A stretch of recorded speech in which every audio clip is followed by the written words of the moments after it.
بہت سارے ہیں، چند اشعار میں نے اپنے جذبات کی ترجمانی کے لیے آپ کی خدمت میں پیش کیے۔ اللہ ان کی قبر کو ہمیشہ پر نور رکھے، جنت الفردوس میں ان کو اعلیٰ مقام نصیب فرمائے اور ان کے درجات کو بلند فرمائے۔ یہ سیرت کانفرنس نبی کریم صلی اللہ علیہ وسلم کی سیرت مطہرہ کے عنوان سے منعقد ہوتی ہے، تو سرور کائنات، فخر موجودات، نبی آخر الزماں حضرت محمد صلی اللہ علیہ وسلم کی سیرت مطہرہ کے تعلق سے کچھ معروضات آپ کی خدمت میں پیش کرنے کی کوشش کروں گا قرآن کے حوالے سے۔ رسالت و نبوت کوئی کسبی عہدہ نہیں ہے کہ انسان سعی پیہم اور جہد مسلسل کر کے اس منصب کو حاصل کر لے۔ نبوت و رسالت دراصل خالص ایک وہابی اور اللہ کا عطا کردہ منصب ہے۔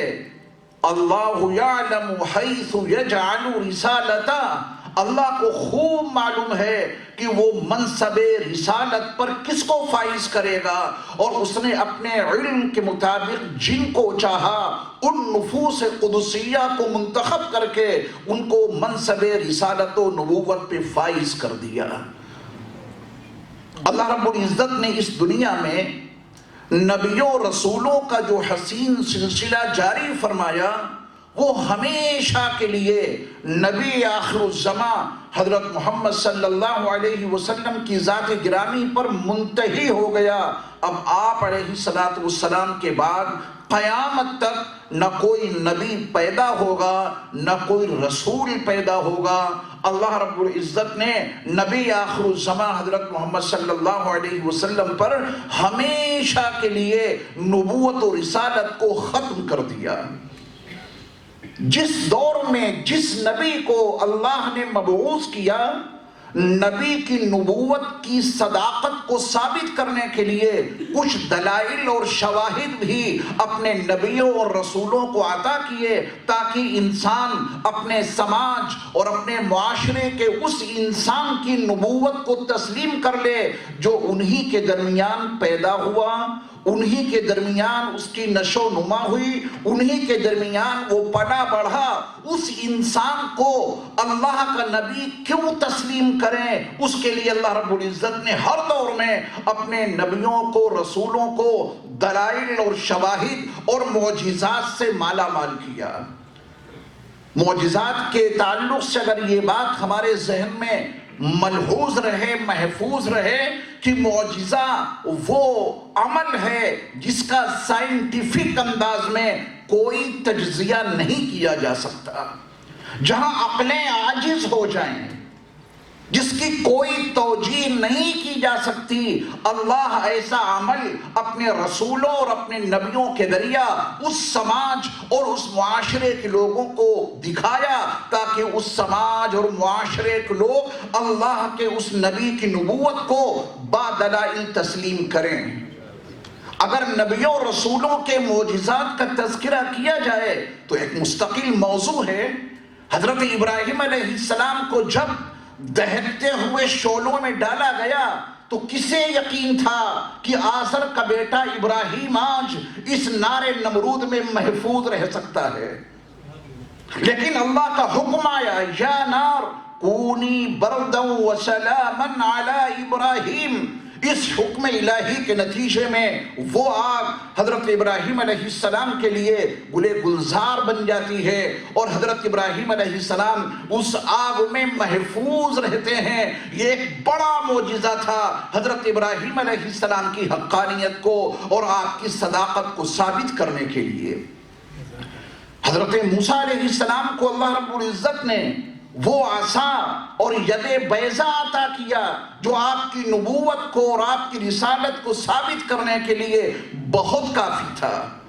حضرت یوسف علیہ السلام کے والد گرامی 40 سال کے فراق کے نتیجے میں روتے رہے، کہاں ہے یوسف، یا اسفا علی یوسف، 40 سال گزر گئے اور 40 سال کے طویل ترین عرصے کے بعد حضرت یوسف علیہ السلام مصر کی سرزمین سے اپنا کرتا بھیج رہے ہیں. اذهبوا بقمیصی ھذا فالقوه علی وجہ ابی یاتی بصیرا، میرا یہ کرتا لے کے جاؤ، میرے بوڑھے باپ کے چہرے پہ ڈال دینا. حضرت یوسف علیہ السلام کا وہ کرتا مصر سے لے کر چلے اور کنعان میں بیٹھے ہوئے بوڑھے یعقوب کہہ رہے ہیں انی لاجد ریح یوسف، آج تو مجھے یوسف کی خوشبو آ رہی ہے.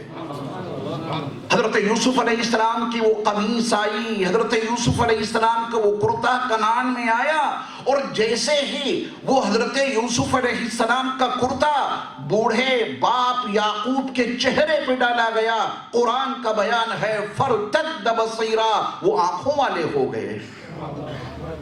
اگر حضرت یوسف علیہ السلام کے قمیص سے اللہ نے یہ معجزہ ظاہر کیا تو پھر قمیص مصطفیٰ سے کتنے معجزات ظاہر ہوئے ہوں گے، وہ میں بخاری اور مسلم کے حوالے سے آج کی نشست میں اجاگر کرنے کی کوشش کروں گا انشاءاللہ. حضرت عیسیٰ علیہ السلام کے معجزات کا تذکرہ قرآن میں موجود ہے. مٹی کے پرندے مٹی کے، اور اس میں پھونک ماری تو اللہ کے حکم سے وہ مٹی کے پرندے فضا میں پرواز کرنے لگتے ہیں. مادرزاد اندھا جس کا دنیا میں آج تک کوئی علاج دریافت نہ ہو سکا، حضرت عیسیٰ علیہ السلام اس مادرزاد اندھے کی آنکھوں پہ ہاتھ پھیرتے ہیں، وہ آنکھوں والا ہو جاتا ہے. کوڑھی انسان کے بدن پہ حضرت عیسیٰ علیہ السلام ہاتھ پھیرتے ہیں، وہ تندرست ہو جاتا ہے، صحت یاب ہو جاتا ہے. اور حد تو یہاں پہ ہو جاتی ہے کہ مردے سے کہتے ہیں قم بإذن اللہ، اور قبر میں دفن وہ مردہ کھڑا ہو کے باہر آ جاتا ہے اور وہ گفتگو کرنے لگتا ہے. یہ معجزات اللہ نے نبیوں رسولوں کو عطا کیے ہیں تاکہ ہر نبی کی نبوت اور ہر رسول کی رسالت دلائل اور شواہد کے ساتھ میں ثابت کر دی جائے. اور اسلام کی بڑی اہم خوبی یہ ہے، اس جملے کو اپنے ذہنوں میں محفوظ رکھیے گا، اسلام کی سب سے بڑی اہم خوبی یہ ہے کہ وہ اپنی کوئی بات زبردستی نہیں منواتا، اپنی ہر بات کے پیچھے دلائل اور شواہد کے اتنے انبار لگا دیتا ہے کہ انسان اس کو تسلیم کرنے کے لیے مجبور ہو ہی جاتا ہے. اللہ رب العزت نے سورۃ الجمعہ کے آغاز میں اپنی کچھ صفات کا تذکرہ کیا. اس سورت کا آغاز اس جاہ و جلال کے ساتھ میں اللہ نے فرمایا کہ یسبح للہ ما فی السماوات والارض، آسمانوں میں اور زمین میں جو کچھ ہے وہ سب اللہ کی تسبیح میں مصروف عمل ہے. کائنات کا کوئی ذرہ ایسا نہیں جو اللہ کی تسبیح میں مشغول نہ ہو. وَإِن مِّن شَيْءٍ إِلَّا يُسَبِّحُ بِحَمْدِهِ وَلَكِن لَّا تَفْقَهُونَ تَسْبِيحَهُمْ، کائنات کا کوئی ذرہ ایسا نہیں جو اللہ کی تسبیح بیان نہ کرتا ہو لیکن تم ان کی تسبیح کو سمجھ نہیں سکتے. وہ اللہ جس کی تسبیح میں ہمہ وقت یہ ساری کائنات مصروف عمل ہے، اس نے بھیجا ہے هو الذي ارسل رسوله هو الذي بعث في الاميين رسولا منهم. یہ اللہ جس کی تسبیح کائنات کا ذرہ ذرہ کر رہا ہے، اس اللہ نے بھیجا ہے اپنے اس رسول کو جس پہ نبوت و رسالت کو ہمیشہ کے لیے ختم کیا. اور وہ رسول کہیں اور سے نہیں آیا، انہی میں سے ہے وہ رسول جو مکہ المکرمہ کی سرزمین پر حضرت عیسیٰ علیہ السلام کی پیدائش سے 571 سال کے بعد مبعوث ہوا. آمنہ کی گود آباد ہوئی، عبداللہ کے در یتیم اور آمنہ کے لخت جگر تشریف لائے، عبد المطلب کے پوتے اور ابو طالب کے بھتیجے کا تولد ہوا. اس کو بھیجا کس نے ہے؟ اللہ نے فرمایا کہ یسبح للہ ما فی السماوات والارض، وہ اللہ جس کی تسبیح کائنات کا ذرہ ذرہ کر رہا ہے، اس کی تسبیح میں مصروف کائنات کی ہر شے ہے. اس اللہ نے بھیجا ہے اس رسول کو هو الذی بعث فی الامیین رسولا منہم. اس کے بعد اللہ نے اپنی ایک اہم صفت کا تذکرہ کیا. میں قرآن مجید کی ان 2 آیتوں کے حوالے سے آج کی اس مجلس میں نبی علیہ السلام کی سیرت کو بیان کر رہا ہوں. اہل علم پوری توجہ بھی دے رہے ہیں اور آپ کی سمجھ میں بھی یہ باتیں ضرور آ رہی ہیں. میں جس زاویے سے قرآن مجید میں اس سورت کے آغاز میں اللہ نے اپنی جن صفات کا تذکرہ کیا، ہر صفت کے مقابل میرے مصطفیٰ کا تذکرہ موجود ہے اس سورت میں. یسبح للہ ما فی السماوات والارض کہنے کے بعد اللہ نے اپنی ایک صفت ذکر کی ہے، الملک، وہ بادشاہ ہے. اور اس صفت کے بالمقابل اللہ نے اپنے رسول کی اس صفت کا تذکرہ کیا ہے، یتلو علیہم آیاتہ، وہ رسول اسی بادشاہ کی آیتوں کی تلاوت کرتا ہے. کسی کی حیثیت کیا ہے کہ اس کی بات کہیں نقل کی جائے؟ احکم الحاکمین، کائنات کے ذرے ذرے جس کی تسبیح میں مصروف ہیں وہ اللہ، وہ ملک ہے، وہ بادشاہ ہے. تو ملک اور بادشاہ کی بات ہی آگے سنائی جائے گی. کوئی اور اس پوزیشن میں ہے ہی نہیں کہ اس کی بات آگے نقل کی جائے. فرمایا کہ وہ ملک ہے، وہ بادشاہ ہے، تو اس کا ہی فرمان نبی تم تک پہنچا رہے ہیں. کسی اور کا فرمان نبی تم تک نہیں پہنچا رہے ہیں. حضرت محمد صلی اللہ علیہ وسلم کو کسی انجمن نے نہیں بھیجا تھا. میرے مصطفیٰ کو کسی سوسائٹی نے مبعوث نہیں کیا تھا. آپ کے دادا نے یا آپ کے سماج کے ذمہ داروں نے آپ کو نہیں کہا تھا کہ سماج میں جا کے آپ کچھ اصلاحی کام کریں. میرے مصطفیٰ کو اللہ نے بھیجا تو میرے مصطفیٰ نے اپنے اللہ کی باتیں لوگوں کے سامنے سنائی ہیں. یتلو علیہم آیاتہ، وہ انہی کی آیتوں کی تلاوت کرتے ہیں ان کے سامنے. والنجم اذا هوى ما ضل صاحبكم وما غوى وما ينطق عن الهوى ان هو الا وحي يوحى. اللہ نے قسم کھا کے یہ مضمون اجاگر کیا ہے کہ نبی صلی اللہ علیہ وسلم کی زبان سے نکلا ہوا ایک ایک لفظ وحی الہی پر مشتمل ہوا کرتا تھا. آپ نے اپنی خواہش سے کوئی بات امت کو نہیں بتائی. الملک، اس کا ترجمان اس روئے زمین پر کون ہے؟ اس الملک کا ترجمان میں نہیں ہو سکتا. اس الملک کا ترجمان آپ نہیں ہو سکتے. اس ملک کا ترجمان دنیا کا کوئی بادشاہ نہیں ہو سکتا. اس الملک کی ترجمانی اس روئے زمین پر دنیا کا کوئی انسان نہیں کر سکتا. اس الملک کی ترجمانی اگر کوئی کر سکتا ہے تو نبی اور رسول ہوئے ہیں، اور ان کے سب سے بڑے ترجمان حضرت محمد صلی اللہ علیہ وسلم ہیں. تو اللہ نے فرمایا کہ الملک، ان کی ترجمانی ہو رہی ہے روئے زمین پر. یتلو علیہم آیاتہ، نبی علیہ السلام اسی الملک کی باتیں اور آیتیں پڑھ پڑھ کر ان کے سامنے سناتے ہیں. اس کے بعد اللہ رب العزت نے اپنی ایک صفت بیان کی، القدوس، بہت پاک ہے، ہر عیب سے پاک ہے، ہر ضرورت سے پاک ہے.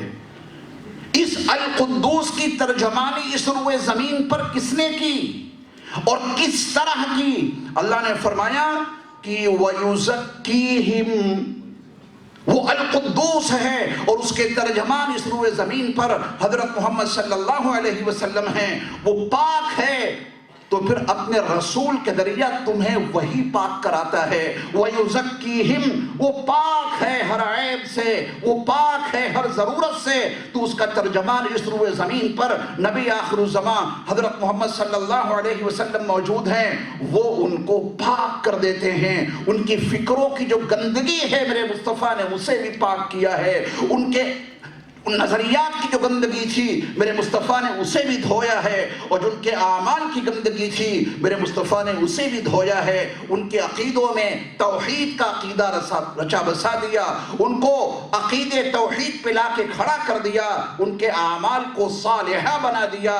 یہ الملک اور القدوس دو صفات اللہ نے اپنی بیان کی. تو اب ساتھ میں انہی کے بالمقابل اللہ نے اپنے رسول علیہ السلام کی صفات کا تذکرہ کیا اور ان کے فرائض منصبی کو بیان کیا.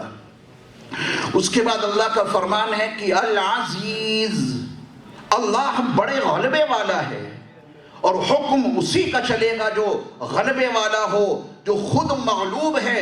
اس کا کوئی قانون اس روئے زمین پر نافذ نہیں ہو سکتا.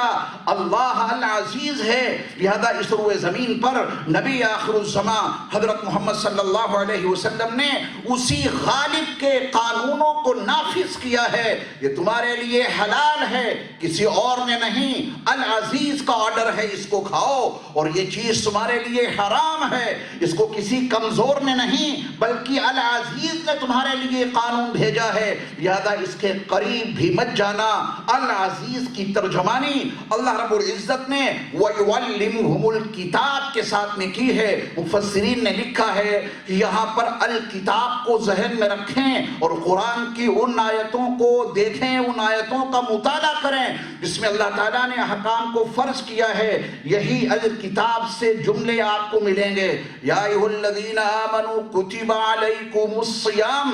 اللہ رب العزت نے روزوں کی فرضیت کو کتبہ سے بیان کیا، اور دیگر مقامات میں آپ دیکھیں گے جہاں جہاں اللہ اپنے احکام کو فرض کے عنوان سے نافذ کر رہا ہے وہاں کتبہ کی تعبیر ملے گی. اسی کتبہ سے یہ الکتاب ہے. العزیز کے احکام کو نافذ کرنے والے اور العزیز کے غالب احکام کو پیش کرنے والے نبی آخر الزمان حضرت محمد صلی اللہ علیہ وسلم ہیں. پھر اللہ نے اس آیت کے بالکل اخیر میں اپنی ایک صفت بیان کی، الحکیم. وہ بڑی حکمت والا ہے. اس الحکیم کی ترجمانی یہاں کون کرے گا؟ اس الحکیم کی حکمتوں کو روئے زمین پر کون بیان کرے گا؟ اللہ نے فرمایا کہ وَيُعَلِّمُهُمُ الْكِتَابَ وَالْحِكْمَةَ. اس حکیم کی حکمتیں اس زمین پر میرے مصطفیٰ بیان کریں گے. یہ نبی علیہ السلام کی صفات، اللہ رب العزت کے اوصاف، نبی علیہ السلام کے فرائض منصبی قرآن کے تناظر میں اختصار کے ساتھ میں نے عرض کیے. پھر نبی علیہ السلام کے تعلق سے ہمیں اور آپ کو کتنا محتاط رہنا ہے، چند باتیں سماعت کیجئے. اس حوالے سے بھی ہم اور آپ یقیناً گنہگار ہیں، یہ ایک سچائی ہے. ہم اور آپ معصوم نہیں ہیں، گنہگار ہیں، اور گناہوں کی بنیاد پہ اللہ اپنے بندوں پر لعنت نہیں کرتے. گناہوں کی بنیاد پہ عذاب ہے، توبہ کر لیں گے اللہ معاف کر دیں گے. لیکن کچھ کام ایسے ہیں جن کی بنیاد پہ اللہ ان لوگوں پر لعنت بھیجتا ہے جو اس کام کو انجام دیتے ہیں. سورۃ الاحزاب کے حوالے سے قرآن کی وہ آیت دیکھیں کہ جس میں نبی کو کوئی اذیت پہنچے.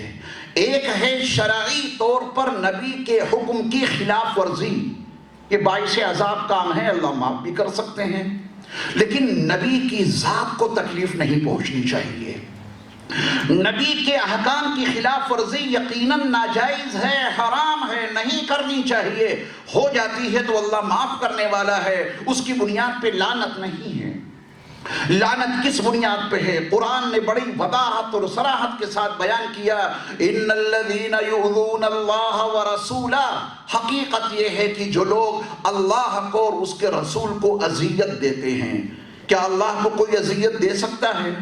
لیکن اللہ نے اپنا تذکرہ پہلے کر دیا، میرے رسول کی جس نے اطاعت کی اس نے میری اطاعت کی. تو یاد رکھنا، میرے رسول کو جس نے اذیت دی اس نے مجھے اذیت دی، حالانکہ اللہ کو اذیت کوئی نہیں دے سکتا. ان الذین یؤذون اللہ ورسولہ. حقیقت یہ ہے کہ جو لوگ اللہ اور اس کے رسول علیہ السلام کو ایذا پہنچاتے ہیں، یہ جسمانی ایذا، فکری ایذا، ذہنی تکلیف پہنچاتے ہیں، اللہ نے فرمایا کہ لعنہم اللہ. یہ ہیں وہ لوگ جن پر اللہ کی لعنت ہوتی ہے. اور پھر ان کے لیے اللہ رب العزت نے دنیا میں اور آخرت میں لعنت کا تذکرہ کر کے فرمایا وَأَعَدَّ لَهُمْ عَذَابًا مُهِينًا. ان لوگوں کے لیے جو اللہ اس کے رسول کو ایذا پہنچاتے ہیں، ایذا رسانی کا عمل کرتے ہیں، ان کے لیے اللہ رب العزت نے اہانت آمیز عذاب تیار کر رکھا ہے. اس اہانت آمیز عذاب میں ان کو ضرور مبتلا کیا جائے گا. اس لیے یہ ہماری اور آپ کی مذہبی ذمہ داری ہے کہ رسول علیہ السلام کی شان میں کسی بھی طرح کی کوئی گستاخی اللہ کے یہاں ناقابل برداشت ہے۔ اس عقیدے کے ساتھ ہمیں اور آپ کو اپنی 24 گھنٹے کی معمولاتی زندگی کو گزارنا ہے۔ کیا قرآن مجید کی وہ آیتیں آپ کے سامنے نہیں ہیں کہ جس میں اللہ نے کہا کہ یا ایھا الذین آمنوا لا ترفعوا اصواتکم فوق صوت النبی ولا تجهروا له بالقول كجهر بعضكم لبعض ان تحبط اعمالكم وانتم لا تشعرون۔ اس میں خطاب غیروں کو نہیں ہے، یہ آداب اللہ اپنے ایمان والے بندوں کو سکھا رہا ہے، کیونکہ انہوں نے پڑھا ہے لا الہ الا اللہ محمد الرسول اللہ، تو اللہ اپنے ایمان والے بندوں کو یہ نصیحت کر رہا ہے کہ ایمان والو، تمہاری آواز میرے نبی کی آواز سے اونچی نہ ہو جائے، نبی کے سامنے اس لب و لہجہ میں گفتگو نہ کر لینا جیسے کہ آپس میں کر لیتے ہو۔ یہ ہیں وہ دو جرائم، اگر ان دو جرموں میں سے تم سے کوئی ایک جرم بھی صادر ہو گیا تو تمہاری زندگی کے سارے نیک اعمال ضائع ہو جائیں گے اور تمہیں پتہ بھی نہیں چلے گا کہ تمہارے سارے اعمال ضائع ہو گئے۔ تو نبی علیہ السلام سے محبت رکھنا اور عقیدت رکھنا اور آپ کی اطاعت کرنا اور آپ علیہ السلام سے منسوب ہر شے کا بے پناہ احترام کرنا، یہ ہمارے فرائض منصبی میں شامل ہے۔ سیدنا امام بخاری رحمۃ اللہ علیہ نے ابن سیرین کے حوالے سے ایک بات نقل کی۔ ابن سیرین کے پاس نبی علیہ السلام کے منہ مبارک تھے، آپ کے بال حضرت انس رضی اللہ تعالیٰ عنہ سے، آپ کے گھرانے کے حوالے سے ابن سیرین تک میرے مصطفیٰ کے بال پہنچے تھے۔ اور کیسے پہنچے تھے اس کی تفصیل بخاری میں موجود ہے اور مسلم میں موجود ہے کہ نبی علیہ السلام جب حجۃ الوداع کے موقع پر عرفات سے مزدلفہ تشریف لائے، مزدلفہ سے منی آئے، جمرۃ العقبہ کی رمی کی، اس کے بعد آپ علیہ السلام نے حجام کو بلایا، آپ نے اپنا سر کا داہنا حصہ اس کی طرف پیش کیا، حجام نے دائیں طرف کے بال مونڈے تو رسول اکرم صلی اللہ علیہ وسلم نے اپنے سر کے دائیں حصے کے مونڈے ہوئے بال سیدنا ابو طلحہ انصاری رضی اللہ تعالیٰ عنہ کو عطا کیے، اور اس کے بعد آپ علیہ السلام نے اپنے سر کا بایاں حصہ حجام کے سامنے پیش کیا، حجام نے آپ علیہ السلام کے بائیں جانب کے سر کے بال مونڈے، نبی علیہ السلام نے اپنے سر مبارک کے بائیں حصے کے وہ بال ابو طلحہ انصاری رضی اللہ تعالیٰ عنہ کو یہ کہہ کر عطا کیے کہ ابو طلحہ ان بالوں کو میرے صحابہ میں تقسیم کر دو۔ پھر صحابہ نے ان بالوں کو کیسے رکھا، سیدہ ام سلمہ رضی اللہ تعالیٰ عنہا نے ان بالوں کو کیسے رکھا، بخاری اور مسلم کے حوالے سے وضاحت کرتا ہوں۔ یہ جو میں فضائل اور مناقب نبی علیہ السلام سے منسوب چیزوں کے بتا رہا ہوں، اس میں کوئی ضعف نہیں ہے، سب صحیح روایتیں ہیں، اور بخاری اور مسلم دونوں صحیح کتابوں سے میں یہ واقعات آپ کو سنا رہا ہوں۔ نبی علیہ السلام کے سر مبارک کے بال صحابہ کس عظمت سے لیتے تھے، اور ان کا نبی علیہ السلام کے بالوں سے عقیدت کا معاملہ کیا تھا۔ سیدہ ام سلمہ رضی اللہ تعالیٰ عنہ جو ہم سب کی ماں ہیں اور نبی علیہ السلام کی زوج مطہرہ ہیں، ان کے پاس نبی علیہ السلام کے منہ مبارک تھے، کیا ایسے ہی بے ترتیبی سے کہیں رکھ رکھا تھا سیدہ ام سلمہ نے میرے مصطفیٰ علیہ السلام کے ان بالوں کو؟ نہیں، وضاحت موجود ہے صحیح کتابوں میں کہ چاندی کی بڑی خوبصورت سی ایک ڈبیا تھی، سیدہ ام سلمہ رضی اللہ تعالیٰ عنہ اپنے نبی علیہ السلام کے ان بالوں کو اس چاندی کی خوبصورت سی ڈبیا میں رکھتی تھی۔ پھر ہوتا کیا تھا، مدینہ منورہ کے احوال کا جائزہ لیجئے۔ مدینہ منورہ کے باشندوں کا یقین تھا ہمارے بچوں کو یا ہم میں سے کسی کو کوئی بیماری لاحق ہو جائے تو پیالے میں پانی رکھ کر کسی بچے کو ام سلمہ رضی اللہ تعالی عنہ کے پاس بھیجا جاتا تھا، اور جب پیالے کا وہ پانی سیدہ ام سلمہ رضی اللہ تعالی عنہ کے پاس پہنچتا تو ام سلمہ رضی اللہ تعالی عنہ اس چھوٹی سی چاندی کی ڈبیا کو کھولتی، میرے مصطفیٰ کے بالوں کو نکالتی اور پیالے میں موجود اس پانی میں اس کو ملا دیتی، ہلا دیتی، اس میں ڈبو دیتی، پھر وہ پانی اس بیمار کو پلایا جاتا۔ رب کعبہ کی قسم، میرے مصطفیٰ علیہ السلام کے بالوں کی اس تاثیر اور اس استبراق کی برکت سے اللہ اس بیمار کو شفا دے دیا کرتا تھا۔ سیدنا امام بخاری نے ابن سیرین کی جو بات نقل کی ہے اس کو بھی سن لیجئے، چونکہ 2 منٹ رہ گئے میری، جو مجھے وقت دیا گیا تھا۔ حضرت ابن سیرین نے عبیدہ سے کہا کہ میرے پاس نبی علیہ السلام کے بال موجود ہیں جو مجھ کو حضرت انس یا ان کے گھر والوں کے حوالے سے ملے ہیں۔ تو عبیدہ کے جذبات دیکھیے، عبیدہ نے ابن سیرین سے کہا کیا تھا؟ اس سے آپ اپنے ایمان کے جذبات کو، اس کی نوک و پلک کو بہت صحیح طریقے سے درست کر سکتے ہیں۔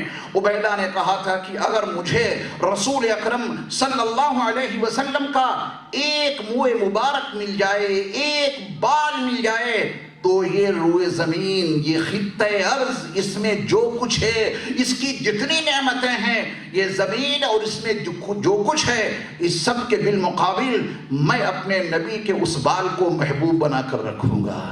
یہ عظمت ہے نبی علیہ السلام سے منسوب چیزوں کی۔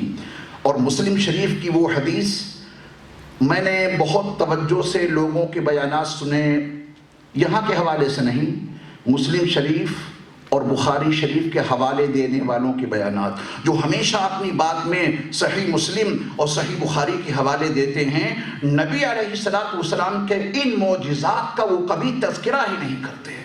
آپ دیکھیں صحیح مسلم میں موجود ہے، حضرت اسماء بنت ابی بکر جو حضرت عائشہ رضی اللہ تعالی عنہ کی بہن ہیں، باپ شریک، ماں الگ الگ ہیں۔ حضرت اسماء کا بیان ہے کہ میرے پاس نبی علیہ السلام کا وہ جبہ تھا جو طیالسی اور کسروانی تھا، اس پہ یہاں ان مقامات پہ ریشم کے پیبند لگے تھے، اور مجھے میرے مصطفیٰ کا وہ جبہ حضرت عائشہ سے ملا تھا، کیونکہ حضرت عائشہ کا انتقال پہلے ہو گیا تھا۔ حضرت عائشہ رضی اللہ تعالی عنہ کی میراث میں نبی کا وہ جبہ تھا۔ حضرت عائشہ سے پھر وہ جبہ حضرت اسماء بنت ابی بکر کو ملا۔ کیا کرتی تھی اس جبے کے ساتھ؟ صحیح مسلم میں آپ دیکھیں، نبی علیہ السلام کا وہ جبہ مبارک، حضرت اسماء بنت ابی بکر کا بیان ہے کہ جب کوئی بیمار ہوتا، جب کوئی پریشان حال ہوتا، تو وہ میرے پاس پانی لے کر آتا اور میں نبی علیہ السلام کے اس جبے کو اس پانی میں ڈبو دیتی۔ میرے مصطفیٰ کے جبے کی برکت سے اس پانی میں نہ جانے کتنی شفا ہو جاتی تھی کہ جب بیمار شخص اس پانی کو پیتا تھا تو نبی علیہ السلام کی جبے کی برکت سے اس بیمار کو شفا مل جاتی تھی۔ یہ حقیقت ہے۔ آج بھی جہاں کہیں بھی میرے مصطفیٰ کے باقیات اور آپ علیہ السلام کے اثرات موجود ہیں، ان میں یہ تاثیر آج بھی موجود ہے۔ اگر میرے مصطفیٰ صلی اللہ علیہ وسلم کے اوریجنل بال کہیں موجود ہیں، رب کعبہ کی قسم وہ تاثیر جو اب سے 1450 سال پہلے میرے مصطفیٰ کے بالوں کی تھی وہ آج بھی باقی ہے۔ نبی علیہ السلام کے جبے کی وہ تاثیر جو پہلے تھی وہ آج بھی باقی ہے، بشرطے کہ وہ اوریجنل اور حقیقی جبہ ہو۔ نبی علیہ السلام نے ہمیں اور آپ کو یہ میراث عطا کی ہے تاکہ آپ کی نبوت اور رسالت جو قیامت تک باقی رہے گی اس کے دلائل اور شواہد باقی رہیں۔ لیکن سب سے بڑی دلیل اور سب سے بڑا معجزہ، قیامت تک میرے مصطفیٰ کی رسالت باقی رہے گی، تو نبی کا سب سے بڑا معجزہ قرآن ہے، وہ بھی قیامت تک باقی رہے گا۔ حضور علامہ کہہ گئے ہیں اقبال، حضور دہر میں آسودگی نہیں ملتی، حضور دہر میں آسودگی نہیں ملتی، تلاش جس کی ہے وہ زندگی نہیں ملتی، ہزاروں لالو گل ہیں ریاض ہستی میں، وفا کی جس میں ہو بو وہ کلی نہیں ملتی۔ اللہ ہم سب کو نبی کا وفادار بنا دے۔ وآخر دعوانا ان الحمد للہ رب العالمین۔ السلام علیکم ورحمۃ اللہ وبرکاتہ۔